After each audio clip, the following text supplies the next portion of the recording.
పల్లెటూరులో రాధ అని ఒక కూరగాయలు ఆకుకూరలు అమ్ముకునే ఆవిడ ఉంటుంది. ఆవిడకి 5 సంవత్సరాల చిన్న బాబు ఉన్నాడు.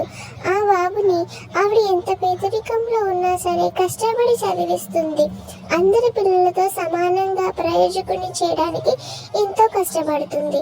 ఆవిడ బాబు ఒకరోజు తన దగ్గరికి వచ్చి, అమ్మ, నువ్వు ఎప్పుడూ నాకు వంట చేసి పెడుతుంటావు, కానీ నా ఫ్రెండ్స్ రోజు స్కూల్ అయిపోయిన తర్వాత వాళ్ళ డాడీ మమ్మీతో కలిసి పానీపూరీలు, పిజ్జాలు, చాక్లెట్లు అవన్నీ కొనుక్కోవడానికి వెళ్తారు.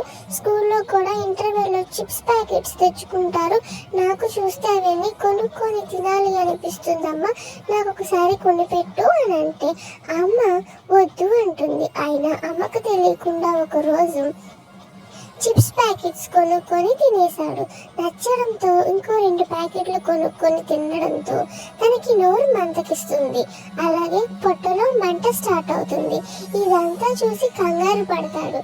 అమ్మకి చెప్తాడు, అమ్మ, నా కడుపులో చాలా మంటగా ఉంది, అలాగే నాకు నోరంతా అసలు ఏమీ రుచించట్లేదు, మంచినీళ్ళు తాగుతున్నా ఏమీ తెలియట్లేదు అని చెప్తాడు.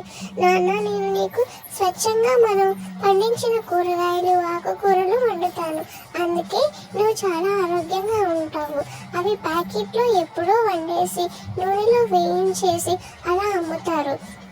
ఏవేవో మసాలాలు వేస్తారు, అవి ఆరోగ్యానికి మంచిది కాదు. అలాంటి ఫుడ్ తిన్న పిల్లలు ఒళ్ళు చాలా బరువెక్కిపోతుంది. ఎటువంటివి ఆటలు కానీ చదువు కానీ చేయలేరు, ఎప్పుడు బద్ధకంగా ఉంటారు, నీరసంగా ఉంటారు.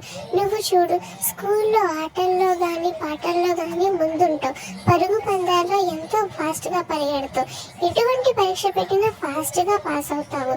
అలాగే రోజు హోంవర్క్ చేసి కానీ నిద్రపోవు.